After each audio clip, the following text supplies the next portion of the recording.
내일부터 코로나19로 완화됐던 LA 시내 주차 단속이 강화됩니다. 질병통제예방센터는 최근 코로나19 확진자 수가 다시 늘고 있는 큰 이유가 가정 소모임이라며 다음 달 추수감사절에 가족 모임을 자제해 줄 것을 당부했습니다. 코로나19 바이러스에 재감염된 뒤 숨진 사례가 전 세계에서 처음으로 확인됐습니다.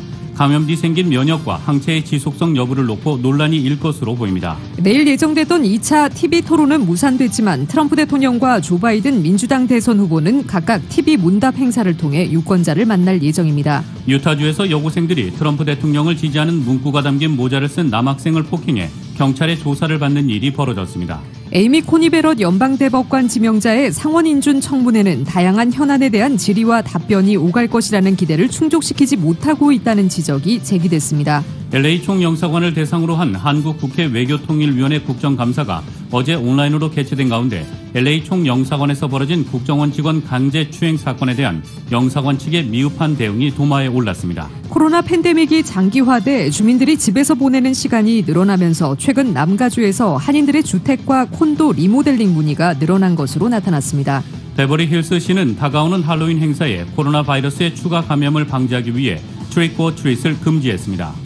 동부 아이비리그의 명문 프린스턴대가 교수들의 성별에 따라 임금 차별을 한 사실이 적발돼 여교수들에게 밀린 임금을 물어주게 됐습니다. 뉴욕 증시에서 주요 지수는 미국 대선 전에는 부양책 도입이 어려울 것이란 인식이 더 강화되면서 하락 마감했습니다. LA 지역 내일도 맑고 덥겠습니다. LA 지역의 내일 낮 최고 기온 92도, 밤 최저 기온 65도입니다. 이상은 이 시간 주요 뉴스입니다. 이 시간 주요 뉴스는 공항에서부터 목적지까지 모바일 체크인과 첨단 공기순환 시스템을 통해 안전한 기내 환경과 여행을 제공하는 아시아나항공 제공입니다. 애청자 여러분 안녕하십니까? 조희정입니다. 안녕하십니까? 이균우입니다. 2020년 10월 14일 수요일 라디오 서울 이브닝 뉴스 1부입니다.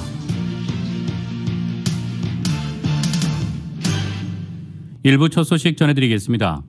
남가주 곳곳에 오늘 화재가 발생했습니다. 오늘 오전 11시 15분경 실마 지역 11,800블락 노스로럴 캐년 블루버드에서 산불이 발생해 2에이커 정도가 소실됐습니다. 또 오늘 오후 2시경에는 체스워스 지역 118번 프리웨이 토펜가 캐년 블루버드 인근에서 발생한 산불로 8에이커가 소실됐으며 소방국에 의해 산불이 잡혔습니다. 또한 산타클라리타 지역 뉴홀 애비뉴와 캘코트 지점에서 오늘 오후 2시경에 산불이 발생해 4에이커가 탔습니다. 이 산타클라리타 지역 산불로 인근 대여섯 채의 건물이 화재 위협에 놓였으며 인명피해는 보고되지 않았습니다.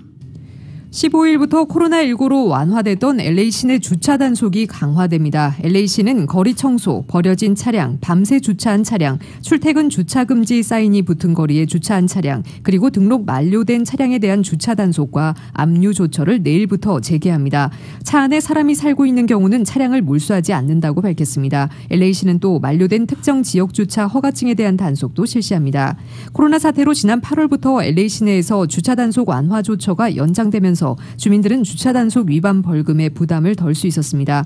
11월 2일부터는 주차 티켓을 발부받은 후 48시간 내로 벌금을 납부한 운전자는 벌금이 $20 삭감되는 혜택을 누리게 됩니다. 벌금을 내기 어려운 주민들은 교통국에서 제공하는 지원 프로그램에 도움을 받을 수 있습니다. 베버리 힐스시가 다가오는 할로윈 행사에 코로나 바이러스의 추가 감염을 방지하기 위해 트릭 오 트릿을 금지했습니다. 당국은 어제 베버리 힐스 시내에서 집집마다 돌아다니며 트릭 오 트릿을 하는 행위를 금지하고 할로윈에 주민들이 이웃의 음식을 나눠주는 행위도 금지했습니다. 베버리 힐스 시장은 안타깝지만 지역사회를 보호하기 위해 이 같은 결정을 내렸다면서 대신 온라인으로 할로윈 행사를 기획 중이라고 밝혔습니다. 트릭 오 트릿과 더불어 할로윈 당일 공공장소에서 쉐이빙 크림을 뿌리는 행위도 역시 금지됩니다. 규정을 위반하면 티켓이 발부됩니다. 이 또한 베버리 힐스시는 할로윈 당일 오후 6시부터 10시까지 일부 도로 구간에 베버리 힐스시에 거주하지 않는 보행자와 차량의 통행에 차단하기로 결정했습니다. 교통이 통제되는 도로는 윌셔 블루버드 선상, 카멜리타 애비뉴 지점, 엘바노 애비뉴 선상, 남쪽 방면 윌든 드라이브 지점, 산타모니카 블루버드 선상, 윌든 드라이브 지점, 노스 린던 드라이브 선상, 서쪽 방면 카멜리타 애비뉴 지점, 그리고 산타모니카 블루버드에서 엘레바드 애비뉴 사이 구간, 노스 린던 드라이브와 윌든 드라이브 사이의 골목길입니다.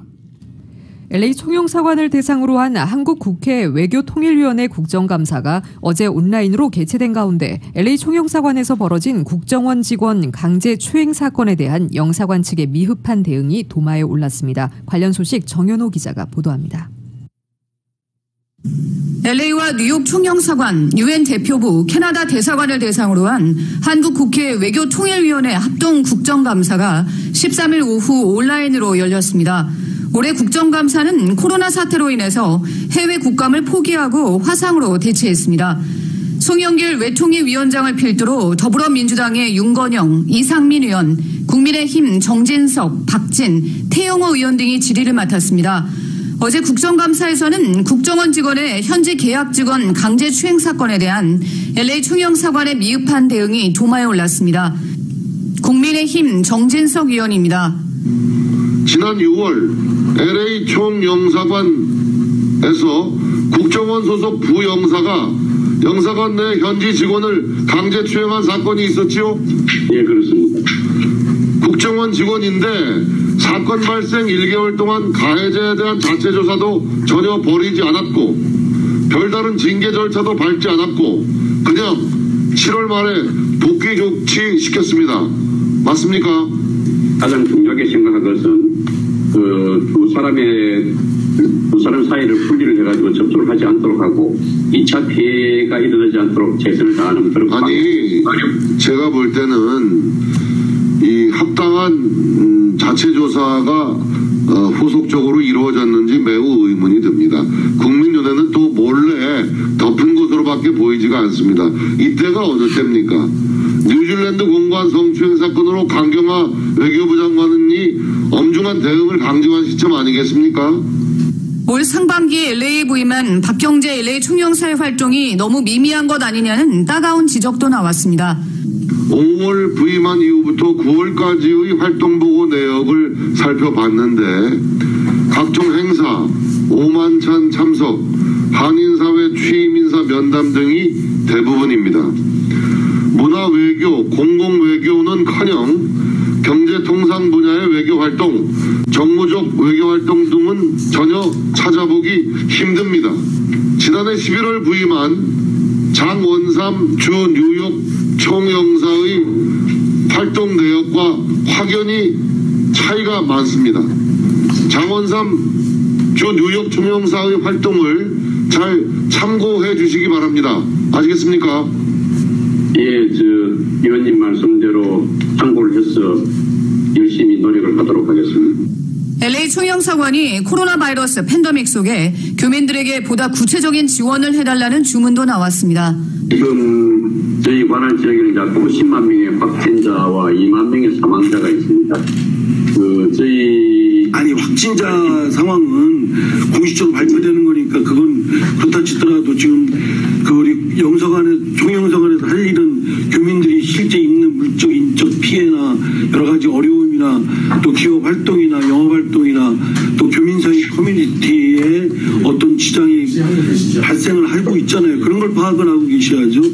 미주 지역의 소녀상 철거를 위한 일본의 전방위적인 움직임에 LA 총영사관이 적극 대응해달라 운전면허 상호 인정 지역을 늘리기 위해서 실질적인 노력을 기울여달라는 주문도 나왔습니다.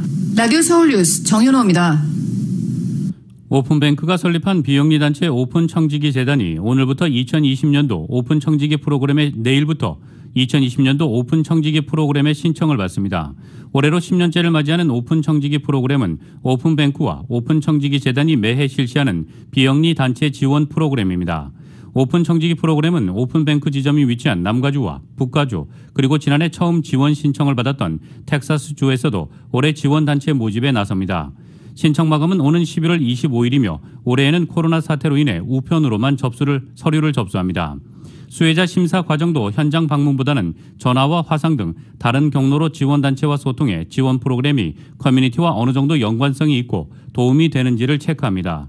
내년 2월 말에 지원 프로그램 선정을 마치고 지원금 전달은 내년 3월 말에 실시합니다. 지원 대상은 단체가 아닌 프로젝트 혹은 프로그램 위주로 선정하며 특히 대상 프로젝트가 현 코로나19 상황에 잘 적용될 수 있는지가 중요한 심사 포인트가 됩니다. 신청서는 오픈뱅크 각 지점에서 받을 수 있으며 오픈청지기 재단 웹사이트인 openstewardship.com에서 다운로드할 수 있습니다. 관련 문의는 전화 213-593-4885번으로 하면 됩니다. 미국 명문대 입시 브로커들에게 거액의 돈을 주고 다니지도 않은 고교 졸업장을 위조하거나 조작한 성적 증명서를 제출하는 수법으로 한국 학생들이 아이비리그 대학 등에 다수 입학한 입시 비리 사건이 적발돼 파장이 일고 있습니다. 특히 이번에 한국에서 적발된 입시 비리 사건은 지난해 미국을 떠들썩하게 한 주요 명문대 입시 부정 스캔들처럼 일부 미 대학 관계자들까지 연루된 정황이 포착돼 미 사법당국의 수사로 확대될 가능성이 큰 것으로 보입니다. 서울경찰청 지능범죄수사대는 최근 서류 위조 등의 수법으로 미국 명문대에 한국 학생들을 입학시키거나 시도해온 입시 브로커 정모 씨 등 4명을 입건하고 검찰에 송치하겠다고 밝혔습니다.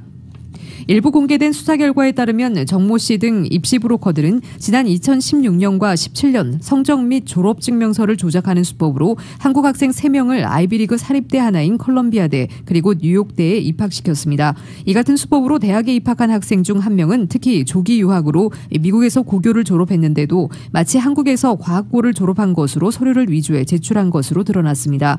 한국에서 터진 미 명문대 입시 비리 사건에 대해 한인 입시 관계자들은 비리 수위가 상상을 초월한다면서도 터질 것이 터진 것이라며 한인 학생들에게 부정적인 이미지가 더 지워지지 않을지 우려하고 있습니다. 동부 아이비리그의 명문 사학 프린스턴대가 교수들의 성별에 따라 임금 차별을 한 사실이 적발돼 여교수들에게 밀린 임금을 물어주게 됐습니다.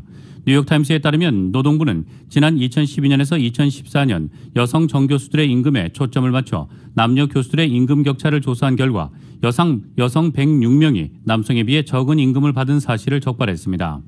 잘못한 일이 없다고 잡아떼던 프린스턴대는 지난달 30일 소송을 피하고 여교수들에게 밀린 임금을 지급하는 데 합의했습니다. 이번 합의에 따라 프린스턴대는 해당 여교수 106명에게 총 92만 5천 달러의 체불 임금을 주고 미래 임금 조정을 통해 추가로 25만 달러를 보상하기로 했습니다. 프린스턴대는 또 향후 임금 평등을 달성하고 여성 교수의 적극적인 채용 등을 위한 여러 조치에도 합의했다고 신문은 전했습니다. 코로나 팬데믹이 장기화돼 주민들이 집에서 보내는 시간이 늘어나면서 최근 남가주에서 한인들의 주택과 콘도 리모델링 문의가 부쩍 늘었습니다. 정현호 기자가 보도합니다. 코로나 팬데믹 속 주택 시장이 기록적인 화랑세를 보이는 가운데 덩달아 주택과 콘도의 리모델링 수요도 늘어난 것으로 나타났습니다. LA론에서 주택과 콘도의 리모델링을 전문으로 하는 허쉬 컨스트럭션의 허영희 대표는 최근 들어 한인 주택 소유주들 사이에 패디오와 키친 리모델링 문의가 두드러지게 늘었다고 밝혔습니다. 부모님들이나 남편들이 재택근무를 하게 되다 보니까 계속 주변에 자기들이 불편한 걸 보다 보니까 이제는 그거를 고치고 편하게 생활하려고 리모델을 해놓은 것 같아요.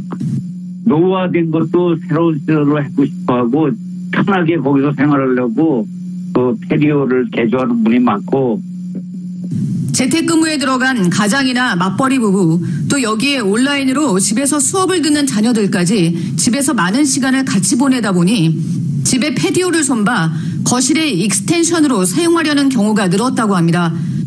하우스 갖고 계신 분들은 펜스를 새로 설치하더라고요. 펜스를 닫고 새로 하자고 오다가 했었는데 지금은 재택근무해야 되니까 바깥에서 프라이버시가 노출되니까 예전에는 와이어 메시 털망처럼 이렇게 망을 많이 했는데 펜스가 지금은 더 이쁘게 레드 우드 소재로 펜스를 만들어달라고 했어요.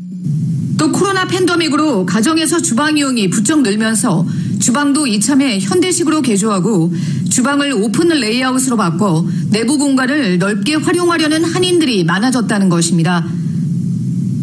한인 주택 소유주들이 최근 리모델링 문의를 하면서 우려하는 부분은 리모델링 공사 동안 인부들이 집에 드나들면서 혹시 코로나 바이러스 감염 위험이 있지는 않은지 하는 점입니다. 고객분들이 그 걱정을 많이 했어요. 고객분들이 많이 해서 저희들도 접촉을 웬만하면은 안 하려고 비닐 커튼을 쳐주고 공사하고 있어요. 당연히 저는 현장에서 마스크 착용하고 열 체크하고 큰 공사를 하다 보면 집주인과 건축업자 간에 분규 발생의 소지가 있기 때문에 계약을 하기 전 반드시 건축업자가 면허가 있는지 또 종업원 상해보험에 가입했는지를 확인해야 합니다. 건축면허나 종업원 상해보험을 갖추지 않은 한인업체들이 의외로 많은데 이 경우 공사가 뜻대로 되지 않을 경우 집주인이 보상을 받을 길이 막막하고 혹시 공사 현장에서 인부가 다칠 경우 집주인이나 콘도의 HOA에 상해비용 부담이 떠넘겨질 수 있다는 점을 유의해야 합니다. 건축업자의 라이센스 여부는 주정부 건축면허국 cslb.ca.gov에서 확인할 수 있습니다. 라디오 서울뉴스 정현호입니다. 미국 소식 전해드리겠습니다. 내일 예정됐던 2차 TV 토론은 무산됐지만 트럼프 대통령과 조 바이든 민주당 대선 후보는 각각 TV 문답 행사를 통해 유권자를 만날 예정입니다. 한 무대에 서서 정책 대결을 벌이는 것은 아니지만 각자가 유권자들과의 질의응답을 통해 간접 대결을 벌이는 셈입니다. NBC 방송에 따르면 트럼프 대통령은 내일 플로리다주 마이애미에서 유권자들의 질문에 답하는 타운홀 행사에 참석합니다. 행사는 오후 8시에 방송되며 신종 코로나 바이러스 감염증 확산 방지를 위한 공중보건 수칙을 적용해 야외에서 행사가 진행된다고 NBC는 밝혔습니다. 조 바이든 민주당 대선 후보는 같은 날 오후 8시에 방송되는 ABC 방송 타운홀 행사 일정을 일찌감치 잡아둔 상태입니다. 행사는 펜실베니아주 필라델피아에서 열립니다. 내일은 두 후보의 2차 토론이 예정되어 있는 날이지만 이 트럼프 대통령의 코로나19 확진으로 곡절 끝에 행사가 무산됐습니다. 이에 따라 바이든 후보가 ABC 방송 타운홀 행사를 잡자 트럼프 대통령도 맞불 차원에서 같은 시간에 방송되는 NBC 방송 타운홀 일정을 잡은 것입니다. 미국 대선이 약 3주 앞으로 다가온 가운데 민주당 후보인 조 바이든 전 부통령과 도널드 트럼프 대통령 간의 지지율 격차가 더 커진 것으로 보입니다. 영국 가디언지는 17%포인트의 격차가 났다는 여론조사 결과를 전하며 부동층의 바이든 지지가 늘었다고 해석했습니다. YTN의 보도입니다. 영국 일간 가디언은 오피니언 리서치의 여론조사에서 바이든 민주당 후보와 트럼프 대통령의 지지율이 57대 40%라고 보도했습니다. 이달 초 CNN 여론조사의 격차보다 더 벌어졌습니다. 1988년 부시 후보가 두카키스 후보에게 똑같이 뒤지다가 4개월여 만에 역전한 바 있지만 불과 3주를 앞둔 지금은 상황이 다릅니다.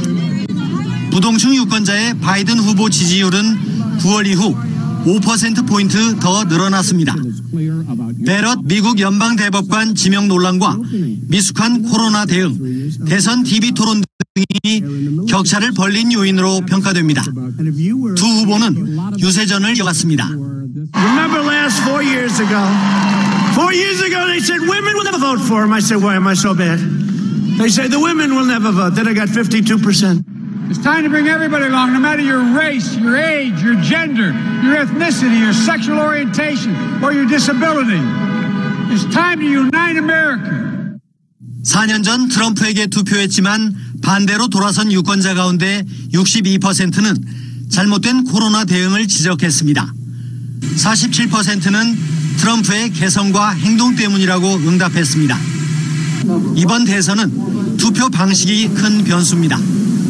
당일 현장 투표를 하겠다는 유권자의 55%가 트럼프를 지지한 반면 42%는 바이든을 지지했습니다.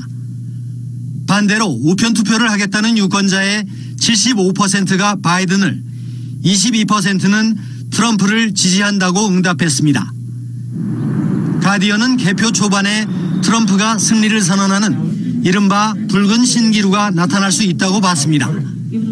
유권자의 50%는 트럼프가 패배해도 불복할 것이라고 대답했습니다. YTN 김태현입니다. 유타주에서 여고생들이 트럼프 대통령을 지지하는 문구가 담긴 모자를 쓴 남학생을 폭행해 경찰의 조사를 받는 일이 벌어졌습니다. 팍스뉴스와 지역방송에 따르면 이 유타주 웨스턴 조던의 한 고교에서 여학생 2명이 지난 3일 트럼프 모자를 쓴 남자 동급생을 때리고 얼굴에 침을 뱉은 뒤 안경을 밟아 깨뜨렸습니다. 브렉스턴 맥컬런이라는 이름의 남학생은 트럼프 대통령의 대선 슬로건인 미국을 다시 위대하게라고 쓰인 붉은색 모자를 쓰고 있었습니다. 맥컬런이는 가해 여학생들보다 몸집과 키도 작았습니다. 이 모자는 미국에서 보통 트럼프 대통령을 지지하는 사람들이 많이 쓰고 다닙니다. 맥컬런이는 인터뷰에서 여학생들이 나를 인종차별주의자, 백인 우월주의자라고 부르면서 덜 떨어져 보인다고 했다고 모욕해 맞서 싸우고 싶었지만 참았다고 말했습니다. 그는 트럼프 모자에 대해 일부 부정적인 인식이 있는 것이 사실이지만 앞으로도 계속 쓰고 다닐 것이라고 밝혔습니다. 현지 교육당국은 경찰의 입회하에 이번 일을 즉각 조사했으며 가해 학생에게 적절한 징계 조처가 내려졌다고 밝혔습니다. 에이미 코니 베롯 미국 연방대법관 지명자의 상원 인준 청문회는 다양한 현안에 대한 질의와 답변이 오갈 것이라는 기대를 충족시키지 못하고 있다는 지적이 제기됐습니다. 뉴욕타임스는 오늘 1987년 공화당 소속이었던 로널드 레이건 전 대통령이 지명한 로버트 보크 대법관 지명자의 낙마 이래 계속되고 있는 답변 회피 전통이 이번 청문회에서도 이어졌다고 보도했습니다. 보수적 법학자인 보크 지명자는 당시 상원 다수당이었던 민주당 의원들의 공격적 질문에 자세하게 견해를 표명했지만 이 같은 솔직한 태도가 낙마의 원인이 됐습니다. 대법관이 되려는 이유가 지적인 호기심 때문이란 취지의 보크 지명자 발언이 상원뿐 아니라 대중의 반감을 불러일으켰기 때문입니다. 뉴욕타임스는 이후 대법관 지명자들은 보수나 진보적 성향을 막론하고 청문회에선 최대한 답변을 회피하는 전략을 취했다고 전했습니다. 또 베롯 지명자도 청문회 준비를 위해 대법관 선배들의 인준 전략을 확실하게 연구한 것 같다고 분석했습니다. 질병통제예방센터가 최근 코로나19 확진자 수가 다시 늘고 있는 큰 이유가 가정 소모임이라면서 다음 달 추수감사절엔 가정 모임을 자제해달라고 당부했습니다. KBS의 보도입니다. 미국 질병통제예방센터 CDC가 최근 미국 내에서 코로나19 확진자 수가 빠른 속도로 다시 늘고 있는 주 원인으로 가정에서 이뤄지는 소모임을 지목했습니다. 로버트 레드필드 CDC 국장이 현지 시간 어제 미 주지사들과 코로나19 대책을 논의하는 전화회의에서 이렇게 말했다고 CNN이 보도했습니다. 공공장소에서는 높은 수준의 방역 조치가 이뤄지고 있는데 정작 소규모 가정 모임은 통제가 어렵다는 겁니다. 그러면서 레드필드 국장은 다음 달로 다가온 추수감사절을 특히 조심해야 한다며 추수감사절 가족 모임을 자제해 줄 것을 당부했습니다. And particularly with Thanksgiving coming up, we think it's really important to stress the vigilance of these continued mitigation steps in the household setting. 전문가들도 명절에 이뤄지는 가정 모임은 고위험군인 노인들에게 치명적일 수 있다고 강조하고 있습니다. We don't have this pandemic, this epidemic under control.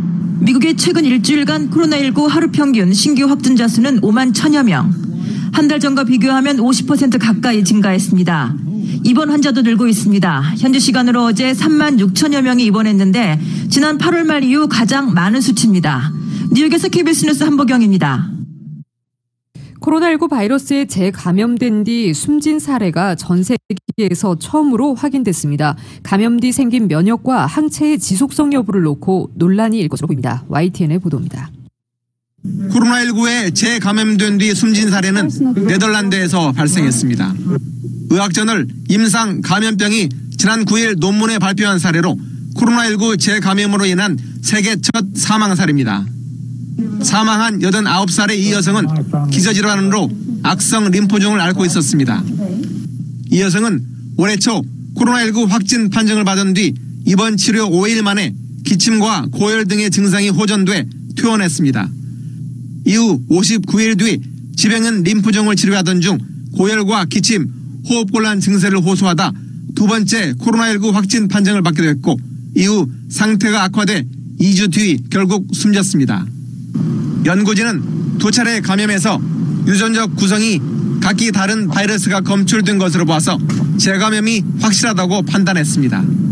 다만 고령의 항암 치료로 면역력이 떨어져 두 번째 감염을 이겨내지 못하고 숨졌을 가능성도 완전히 배제하기는 어렵습니다. 이번 사례는 첫 감염 후 생긴 면역력과 항체의 지속성을 놓고 논란을 불러일으킬 것으로 보입니다. 영국 텔레그래프는 전 세계적으로 지금까지 재감염 사례가 23건이 확인됐으며 이번 사례를 제외한 모든 환자는 최종적으로 건강을 회복했다고 전했습니다. YTN 조승입니다.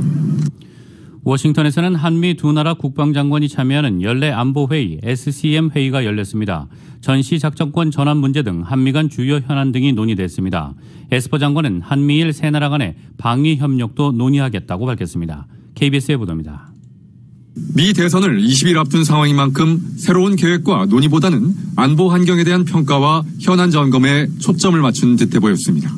서욱 국방장관은 미래지향적이고 상호 보완적인 동맹을 언급하면서 전시작전권 전환 작업에 대한 평가도 주요 의제임을 시사했습니다.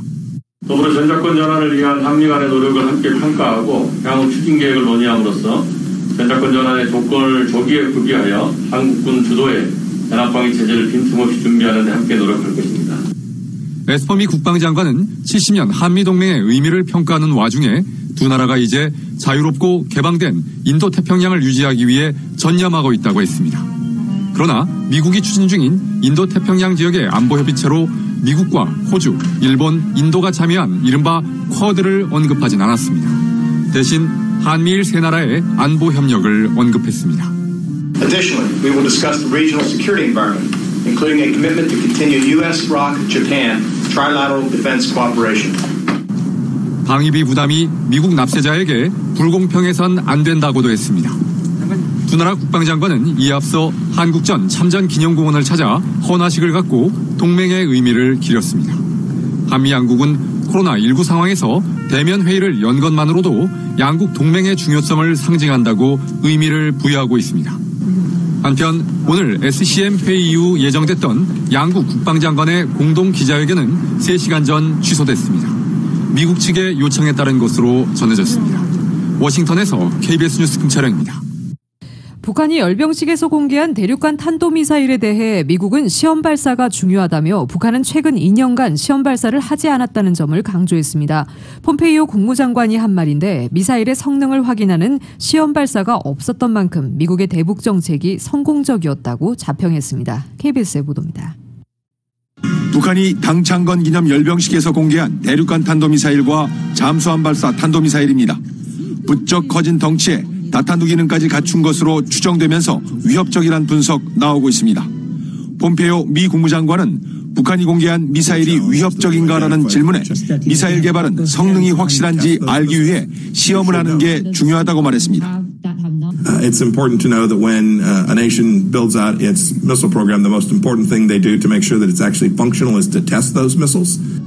북한은 그러나 지난 2년 동안 대륙간 탄도미사일 시험 발사를 하지 않았다고 말했습니다. The North Koreans, however, last year did exactly 0 International Continental Ballistic Missile tests last year. That held true for the year before that as well. 시험 발사 없는 미사일의 성능에 대해 위협인지 아닌지를 평가하지 않았고 시험 발사가 2년 동안 없었다는 점을 더 강조한 겁니다.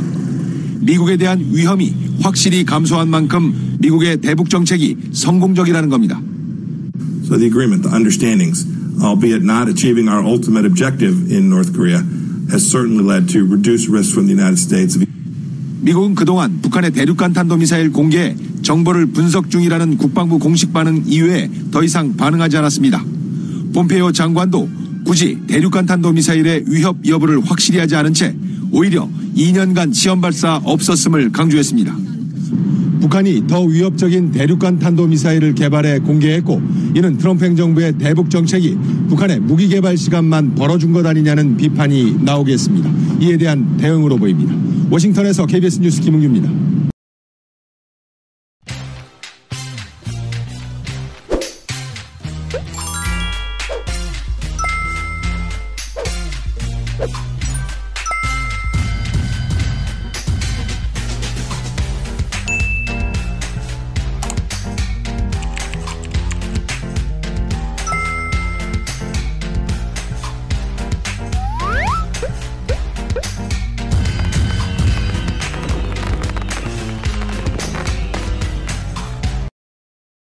미주 한인사회 쇼핑 트렌드에 새로운 변화가 시작됩니다. 미주 한인들을 위한 아마존 스타일의 홈쇼핑이 탄생했습니다. 최신 트렌드에 맞는 발빠른 상품 업데이트로 언제든 최신 상품의 쇼핑이 가능하고 까다롭고 엄격한 제품 선정을 통해 최상의 품질을 보장합니다. 인터넷이 어렵다고요? 친절하고 전문적인 고객 서비스에서 상담부터 결제까지 도와드립니다. 로그인 필요 없이 복잡한 주문 프로세스를 모두 없앴습니다. 이제 한국 제품 미국 내 쇼핑은 한국 홈쇼핑이 최고입니다. 한국 소식 전해드리겠습니다. 이른바 옵티머스 라임 사태와 관련해 문재인 대통령이 처음으로 입장을 밝혔습니다. 어느 곳도 성역이 될 수 없다며 검찰 수사에 적극 협조하라고 지시했습니다. 청와대도 검찰의 자료 제출 요구에 협조하겠다는 입장이어서 수사에 속도가 붙을지 주목되고 있습니다. YTN의 보도입니다. 그동안 옵티머스나 라임 사태 관련 수사에 공식 대응을 자제하던 청와대가 수사 협조를 공개 선언했습니다. 문재인 대통령이 직접 나서서 의혹을 빨리 해소하기 위해서라도 검찰 수사에 적극 협조하라고 지시한 겁니다. 문 대통령은 검찰의 엄정한 수사에 어느 것도 성역이 될 수 없다는 말도 덧붙였습니다. 이에 따라 청와대는 검찰의 출입 기록 요청에 대해서도 입장을 바꿔 협조하기로 했습니다. 청와대는 검찰이 라임 수사와 관련해 출입 기록 등을 요청하면 검토해서 제출할 계획입니다. 청와대는 그러나 이미 요청했던 CCTV 영상은 보존 기한이 지나 협조가 어렵다고 밝혔습니다. 이강세 전 스타모빌리티 대표가 강기정 전 정무수석을 만나러 청와대에 갔다는 지난해 7월 28일 CCTV 영상은 이미 보존 기간이 끝나 존재하지 않는다는 겁니다. 청와대 고위 관계자는 이와 관련해 이미 강 전 수석이 청와대에서 이 전 대표를 만났다고 말한 이상 CCTV 영상이 큰 의미는 없어 보인다고 설명했습니다. 토요일 날 연락이 와서 일요일 날 청와대로 들어오면 만나겠다 해서 들어오게 됐습니다. 그래서 만났습니다. 청와대는 그러나 옵티머스 사태 연루 의혹을 받는 이모 전 청와대 행정관에 대해서는 말을 아꼈습니다. 채용 과정이나 문제가 불거진 뒤 조사를 했는지에 대해서는 공개하기 어렵다는 겁니다. 다만 이 전 행정관이 오는 23일 국회 정무위 국정감사에 증인으로 채택된 만큼 의혹 해소에는 어려움이 없을 것으로 보인다고 설명했습니다. 그동안 옵티머스나 라임 사태 관련 수사에 무대응으로 일관하던 청와대가 문 대통령의 지시로 공식 입장을 내고 검찰 수사에도 협조하기로 한 만큼 관련 수사에 속도가 붙을지 주목됩니다. YTN 홍성기입니다. 옵티머스 자산운용 정관계 로비 의혹의 핵심 인물로 지목된 청와대 전 행정관이 국정감사 증인으로 채택됐습니다. 국회에 출석한다면 야당에서는 옵티머스 대주주 사실을 숨기고 청와대에 들어가 영향력을 행사했다는 의혹과 정관계 로비 의혹에서 구체적으로 어떤 역할을 했는지 등을 집중적으로 캐물을 것으로 보입니다. YTN의 보도입니다. 제가 가져왔는데 이 펀드 하자 치유 관련이란 문건 보셨습니까? 얼핏 봤습니다. 얼핏 봤습니까? 어떻게 느끼셨습니까? 이걸 보고. 저는 약간 좀 조작되어 있는 문건이다. 그런 느낌을 받았습니다. 문건의 진위 여부를 떠나 옵티머스 펀드 치유 문건 존재 사실이 알려지자 국민의힘에서는 이번 사건을 권력형 비리 게이트로 규정했습니다. 그러면서 정관계 로비 의혹의 핵심으로 청와대 민정수석실에서 근무했던 이모 전 행정관을 지목했습니다. 털어도 나올 게 없다는 민주당과 합의해 결국 이 전 행정관을 국회 정무위 증인으로 채택했습니다. 변호사 출신인 이 전 행정관은 투자처를 속여 펀드 자금 수천억 원을 끌어모은 혐의로 구속 기소된 옵티머스 자산운용 윤모 사내이사의 부인입니다. 보유하고 있던 옵티머스 회사 지분 9.85%를 청와대 민정수석실에 근무하면서 차명 전환했다는 의혹을 받고 있습니다. 또 청와대 근무 직전까지 옵티머스가 무자본 인수합병을 했다는 의혹을 받는 헤덕 파워웨이에서 사회이사로도 근무했던 것으로 알려졌습니다. 이런 이유로 국민의힘에서는 이 전 행정관이 남편뿐만 아니라 다른 옵티머스 주요 인사들과도 경제적 공동체 관계라고 주장하고 있습니다. 청와대 민정수석실에 있을 때 옵티머스에 대한 금융당국 조사에 압박을 가한 게 아니냐는 지적도 나옵니다. 금감원이 그 사모펀드 관련해서 조사하는데 부담을 준 거 아니냐 이런 얘기가 있는데 어떻게 생각하세요? 전혀 사실이 아닙니다. 사실이 아니에요? 네. 민주당은 옵티머스 사태가 권력형 비리 사건이 아닌 금융사기 사건이기 때문에 증인 채택에도 동의했다며 가능한 모든 걸 확인하자는 입장입니다. 다만 국민의힘을 향해 제1야당으로서 의혹 부풀리기를 멈추고 국정감사에 충실하자고 촉구했습니다. 정쟁으로 국감을 허송세월하는 것이 매우 안타깝습니다. 국민의힘은 검찰 수사를 지켜보고 사모펀드의 부실한 관리 감독 대책 마련을 위한 국정감사에 충실해 줄 것을 바랍니다. 국회 정무위는 오는 23일 종합감사 때 이 전 행정관을 증인으로 부를 계획인데 본인이 거부할 수도 있습니다.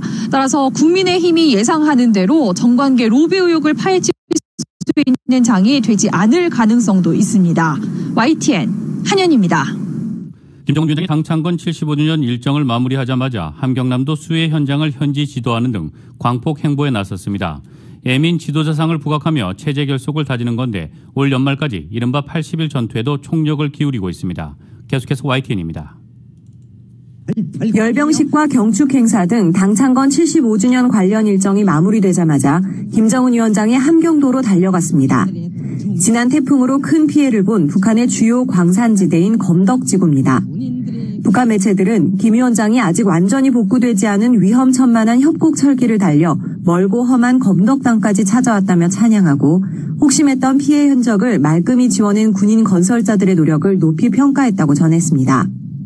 산악같이 떨쳐나선 군인 건설자들은 졸사관철 단숨의 기상으로 불꽃 튀는 철야 전투를 벌여 검덕지구에 새로 건설하는 살림집 2,300여 세대에 대하여 총 공사량의 60% 개선을 돌파하는 자랑찬 성과를 이룩했습니다. 김 위원장은 또 그간 검덕지구 인민의 살림살이에 관심을 쏟지 못하고 뒤떨어진 생활환경 속에 살게 한 데 대해 심하게 자책해야 한다면서 80일 전투 기간에는 피해 복구를, 내년부터 시작되는 경제발전 5개년 계획 기간에는 2만 5천 세대 주택을 새로 짓겠다고 약속하기도 했습니다. 북한 경제 상황이 워낙 어렵다 보니까 김정은 위원장으로서는 체제 운영의 정당성 명분을 확보할 필요가 있는 것이고 성과를 내지 못하는 만큼 주민들에게 다가가고 주민들을 사랑한다는 모습을 보여주기 위해서 노력하는 거죠. 이런 가운데 북한은 내년 초 8차 당대회를 앞두고 연말까지 이어지는 80일 전투에 본격 돌입했습니다. 특히 추수철을 앞두고 쌀만 있다면 두려울 게 없다면서 생산량 증대를 독려하는 한편 80일 전투의 핵심 역량은 당원들이라면서 본격전에 앞장서 내달려야 한다고 촉구하는 등 분위기 조성에 총력을 기울이고 있습니다. 수해 복구와 관련해 여전히 외부 지원 수용 조짐은 보이지 않고 있는 가운데 정부도 북한의 동향을 예의주시하고 있습니다. YTN 황혜경입니다.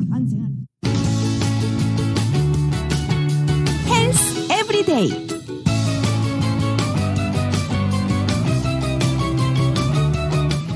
코인라운드리, 셀프 빨래방 등으로 불리는 업소가 성업입니다. 1인 맞벌이 가구가 늘고 빨래를 말릴 베란다가 없는 주거 형태도 증가하기 때문입니다. 코로나19가 유행하면서 타인과 세탁기를 공유하는 일이 문득 찜찜해지기도 합니다. 워싱턴포스트가 비슷한 걱정을 하는 독자들의 질문에 대한 전문가 답변을 실었습니다. 우선 가장 찜찜해하는 세탁기 안은 적어도 코로나19 바이러스를 크게 걱정할 일은 없을 것 같습니다. 세탁용 세제는 바이러스를 파괴하기 때문입니다. 그래도 찜찜하다면 빨랫감이 허용하는 한 가장 높은 온도로 세탁하거나 건조합니다. 세탁조 내부보다 조심해야 할 것은 빨래방 내부 공간입니다. 밀폐된 장소이므로 사람들이 많아지면 감염 위험이 커집니다. 가급적 사람이 덜 붐비는 시간에 마스크를 쓰고 방문하는 게 바람직합니다. 빨래를 기기에 넣거나 뺄 때를 제외하곤 빨래방 외부에서 대기하는 것이 안전하겠습니다. 빨래방에는 여러 사람의 손이 닿는 곳이 의외로 많습니다. 동전교환기, 세탁기 조작 버튼, 세탁조 문 손잡이, 공용 세탁 바구니와 카트 등입니다. 새로 빤 빨래를 안전하게 집까지 가져오려면 세탁이 끝나고 세탁조 문을 연 뒤 일회용 장갑을 끼고 세탁물을 꺼내는 게 좋습니다. 공용 바구니에 담을 때에도 깨끗한 봉투를 미리 씌워 오염 위험을 최소화하는 것이 좋겠습니다.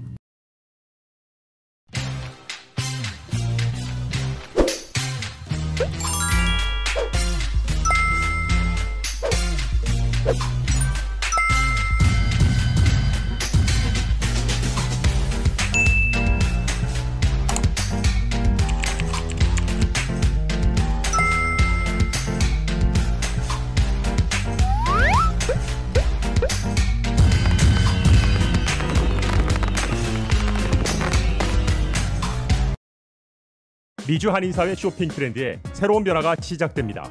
미주 한인들을 위한 아마존 스타일의 홈쇼핑이 탄생했습니다. 최신 트렌드에 맞는 발빠른 상품 업데이트로 언제든 최신 상품의 쇼핑이 가능하고 까다롭고 엄격한 제품 선정을 통해 최상의 품질을 보장합니다. 인터넷이 어렵다고요? 친절하고 전문적인 고객 서비스에서 상담부터 결제까지 도와드립니다. 로그인 필요 없이 복잡한 주문 프로세스를 모두 없앴습니다. 이제 한국 제품 미국 내 쇼핑은 한국 홈쇼핑이 최고입니다.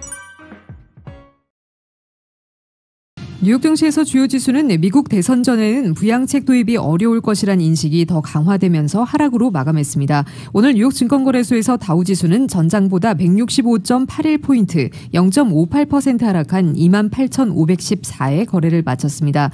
S&P 500지수는 전장보다 23.26포인트, 0.66% 내린 3,488.67에, 기술주 중심의 나스닥 지수는 95.17포인트, 0.80% 떨어진 11,768.73의 장을 마감했습니다.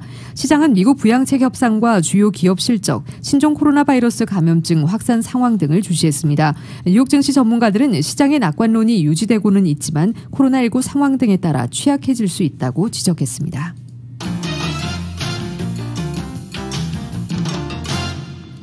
국제유가는 오늘 주요 산유국의 감산 약속 재확인에 큰 폭으로 올랐습니다.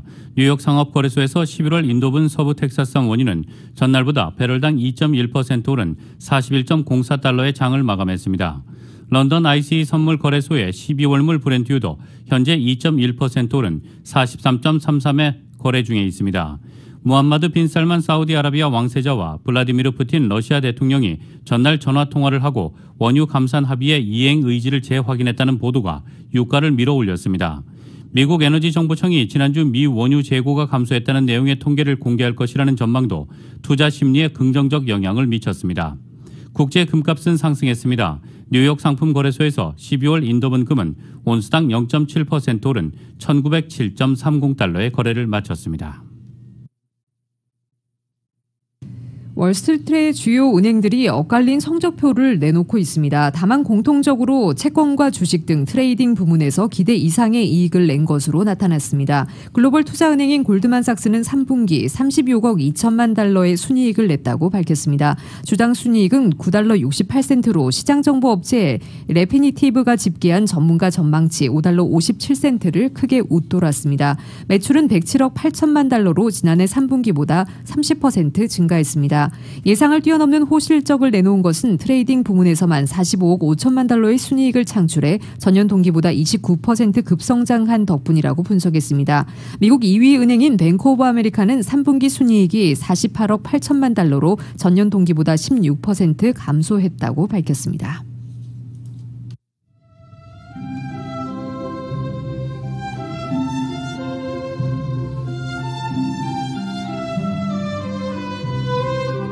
(10월 14일) 수요일 오늘 밤과 내일 날씨입니다. 남가주 대부분 지역에 고온 건조한 날씨가 이어지고 있는 가운데 내일도 맑고 더운 날씨 계속됩니다. 이런 날씨는 주중 금요일까지 이어지다가 주말인 오는 일요일 조금 누그러지기 시작해 다음 주 초에는 예년 기온을 회복하겠습니다. LA 한인타운의 내일 낮 최고 기온 92도입니다. 밤 최저 기온 65도입니다. 오렌지 카운티 지역 내일 낮 최고 97도, 밤 최저 기온 64도, 벨리와 인랜드 엠파이어 지역 96도, 66도, 해안 지역의 내일 낮 최고 83도, 밤 최저 65도입니다. LA 지역 오늘 밤 최저 기온 65도입니다. 한국은 오늘 아침 올가을 최저 기온을 보이며 가장 쌀쌀한 아침을 맞이하겠습니다. 서울의 오늘 낮 최고 기온 화씨 65도, 밤 최저 기온 화씨 45도입니다. 지금까지 진행의 이균호, 조희정이었습니다. 행복한 저녁 보내시기 바랍니다. 고맙습니다.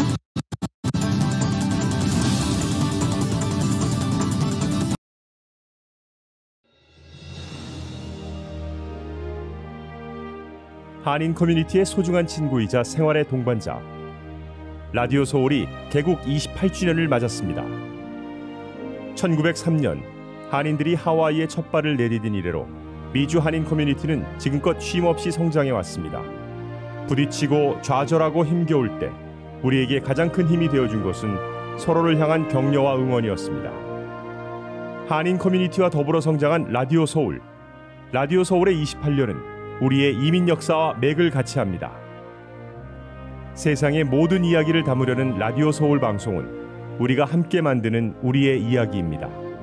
사람과 사람을 이어주는 라디오 서울 1650. 청취자와의 소통만으로 기뻤던 1992년. 그리고 28년이 지난 지금 라디오 서울은 멀티미디어 그룹으로 거듭났습니다. 1992년 첫 방송을 시작한 이후 FM 라디오, 모바일 서비스를 거쳐 보는 라디오, 라디오 서울 TV, 라디오 서울 유튜브, 한국 TV 채널, 한국 홈쇼핑 등 시대의 변화와 애청자의 요구에 부합하는 미래지향적인 라디오 서비스로 만들어가고 있습니다. 특히 코로나19 바이러스가 가져온 세계적인 팬데믹은 우리의 삶의 방식을 바꿨으며 다가올 미래에는 더욱 진화된 방송이 요구될 것입니다. 이에 라디오 서울 방송은 다가올 새로운 시대를 대비하여 N스크린 멀티 디바이스 방송으로 다시 태어났습니다. 때와 장소를 불문하고 어떠한 기기로도 듣고 볼 수 있는 방송이 라디오 서울이 추구하는 N스크린 멀티 디바이스 방송입니다. 24시간 늘 깨어있는 방송, 눈과 귀가 함께하는 방송, AM 1650, FM 106.3 라디오 서울 방송. 미국 내 다양한 이슈를 생생하게 전달하는 강혜신의 오늘의 미국. 기분 좋은 아침, 반짝이는 하루를 선사하는 이영돈 선우의 좋은 아침, 좋은 하루. 나른한 오후 활력을 전하는 싱글벙글쇼와 라디오 콘서트. 빠르고 정확한 뉴스, 지구촌 소식을 실시간 전하는 모닝뉴스와 이브닝 뉴스. 한국TV와 유튜브로 이원 방송하는 조희정의 한국 홈쇼핑 리뷰. 라디오 서울은 당신의 또 다른 가족입니다. 사람과 사람을 이어주는 방송, 들으면 행복해지는 라디오 서울. 지금까지의 28년이란 밑거름을 통해 앞으로 희망이 이루어지는 아름다운 세상을 만들어 가겠습니다. 라디오 방송의 한계를 넘어 N스크린 방송으로 더 멀리, 더 높이 세상 보는 눈을 키우는 최고의 방송, 라디오 서울.